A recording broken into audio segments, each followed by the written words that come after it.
जरा देखो तो अपनी बहू रानी को। वो तो है। आजा, मैं यही इंतजार करती हूँ, आप लोग जाइए। अच्छा, जाइए ना। हाँ। नमस्कार स्वामी जी। नमस्ते गुरुजी। आओ गोविंद। आपने किसी जरूरी काम के लिए बुलाया था? तुम्हारे बेटे को लेके एक जरूरी फैसला किया, उसी बारे में बात करनी है। मैंने कहा था ना, वही चुप बात रहो। है। फैसला क्या है? अमरनाथ को आतंकवादियों के हाथ से बचाकर बद्री ने मेरा नाम रोशन किया है। आपका शागिर्द जो है स्वामी जी, मेरी प्राचीन विद्या को तुम्हारा बेटा ही आगे ले जा सकता है, इसीलिए मैं चाहता हूँ कि मेरे बाद बद्रीनाथ का वारिस वो बने। जो हुकुम स्वामी जी, वो आप ही का बेटा है। पर उसकी एक शर्त है, जो मेरा वारिस बनेगा उसे आज जन्म ब्रह्मचारी रहना पड़ेगा।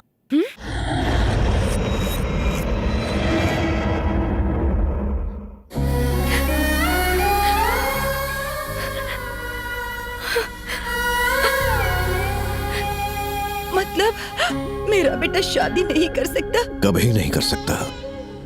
इतने सालों से तक्षशिला की रक्षा करने के लिए मैं, मेरे गुरु, उनके गुरु सब ब्रह्मचारी ही रहे। माँ बाप होने के नाते आप दोनों की सहमति चाहिए। सोच कर बताइएगा। ये क्या हो गया जी? ये गुरुजी क्या कह रहे हैं? हम अपने बेटे को भला ऐसे कैसे देख सकते हैं? इस मासूम का तो सोचिए। ये वक्त उस लड़की के बारे में सोचने का नहीं है, अपने बेटे के बारे में सोचने का है। शादी करना, परिवार बनाना इंसान ही नहीं पशु भी करते हैं, मगर तक्षशिला का वारिस बनना करोड़ों में एक की तकदीर में होता है। हमारा बेटा तकदीर वाला है, आंसू मत बहाओ। आपको इसे मन से स्वीकारना होगा, इसमें कोई जबरदस्ती नहीं है। हम राजी हैं गुरुजी। गुरुजी, एक बार अगर बद्री से पूछ लेते तो। वो मेरा शिष्य है, मेरी बात नहीं टालेगा।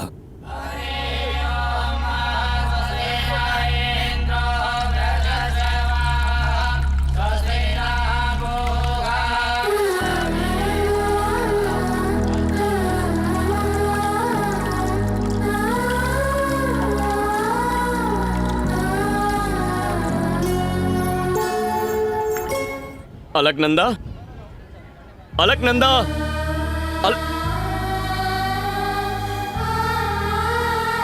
यहाँ क्या कर रही हो? तुम तो प्रणाम करने वाली थी, कैसे करोगी? हाथ जोड़कर करोगी या जमीन पर लेटकर या फिर ऐसे गोल घूमकर? मैं नहीं करूंगी, मुझे नहीं करना है। पर क्यों? तुमने अचानक मन क्यों बदल लिया? तब कहा था, अब मन बदल लिया है। ऐसा क्या हो गया है? मुझे जिससे मोहब्बत हुई है वो मुझसे दूर जा रहा है। तुम मुझे उसका नाम बताओ, तुम्हारे कदमों में ले आऊंगा उसे। उसका नाम है। मेरी बात नहीं टालेगा। जाने दो। तुम क्या बद्रीनाथ भी शादी नहीं करवा सकते? बस, इस पवित्र जगह के बारे में जानते ही क्या हो? कल अखंड ज्योति जलाकर 6 महीनों तक मंदिर के दरवाजे बंद करने का शुभ दिन है। 6 महीनों तक मंदिर बर्फ से ढका रहेगा और 6 महीनों बाद जब मंदिर के दरवाजे खोले जाएंगे तब भी अखंड ज्योति जलती हुई मिलेगी। सच कह रहे हो?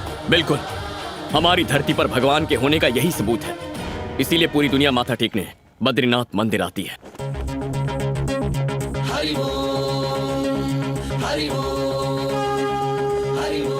कल उस अखंड ज्योति को देखकर अपने मन की इच्छा मांगोगी और 6 महीने बाद उसी ज्योति के फिर से दर्शन करोगी तो जिसे चाहती हो उससे शादी हो जाएगी। वाकई? हाँ, लेकिन एक शर्त है, उस बद्रीनाथ के चरणों में ब्रह्म कमल रखने के बाद ही तुम्हें वो इच्छा मांगनी होगी। अब कहाँ मिल सकता है ये फूल? मेरे साथ चलो, मैं दिखाता हूँ।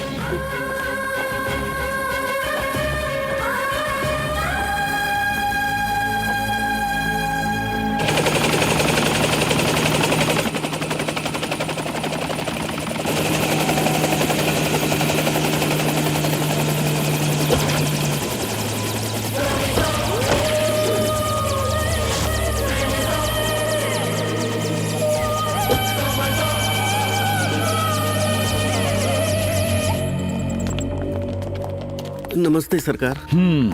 क्या हुआ? यहाँ कैसे आना हुआ? मेरी बेटी को एक सड़क छाप लड़के से प्यार हो गया है और मेरी इज्जत पे बनाई है। उस लड़के को खत्म कर दो। आपके लिए 50 करोड़ रुपए लाया हूँ। विकी,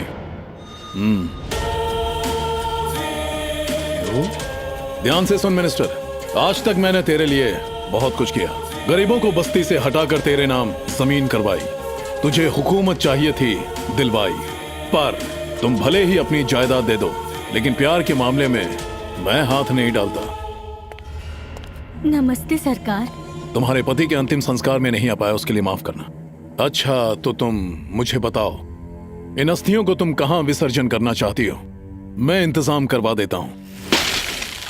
इनके अंतिम संस्कार पर ही आपकी पत्नी की बेइज्जती हुई थी। क्या हुआ?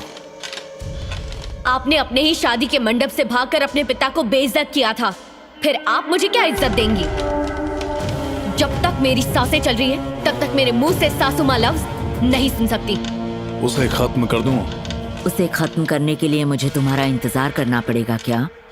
अगर मैं अपने बेटे को ना रोकती तो वो उसे वहीं मार देता। उसका गुरूर तब टूटेगा जब मैं उसे अपने घर की बहू बनाकर ताउम्र गुलामी करवाऊंगी और उसकी जिंदगी जहन्नुम से बदतर कर दूंगी। और इस बात को तुम कैसे अंजाम दोगे, ये तुम पर है सरकार। वो है कहां?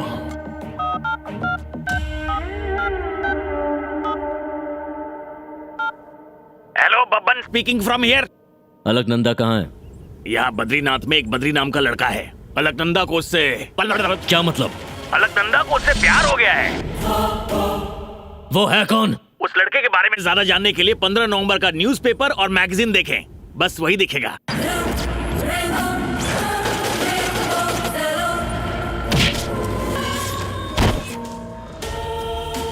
सुबह होने से पहले वो मेरे सामने होना चाहिए। विकी,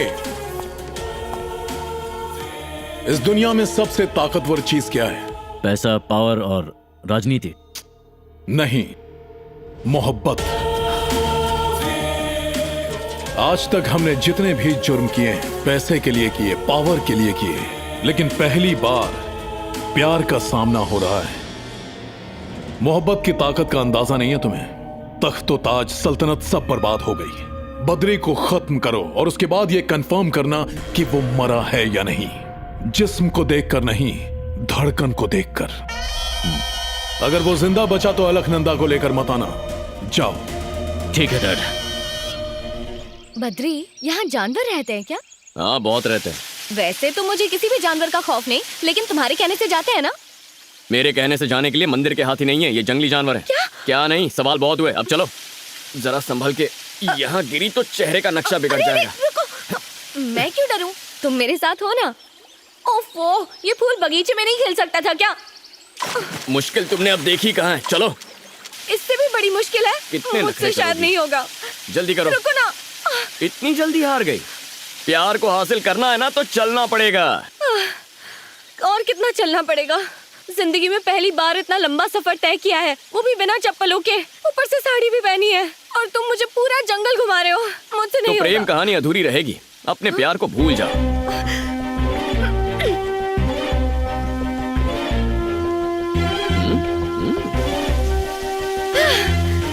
क्यों बद्री जी? क्या बात है? क्या हो गया? थक गए क्या? चलना पड़ेगा, कहा था ना, चलना पड़ेगा। लेकिन उस तरफ नहीं चलना है, यहाँ जाना है। क्या? हाँ, इसके आशिक की तो किस्मत ही फूटी है।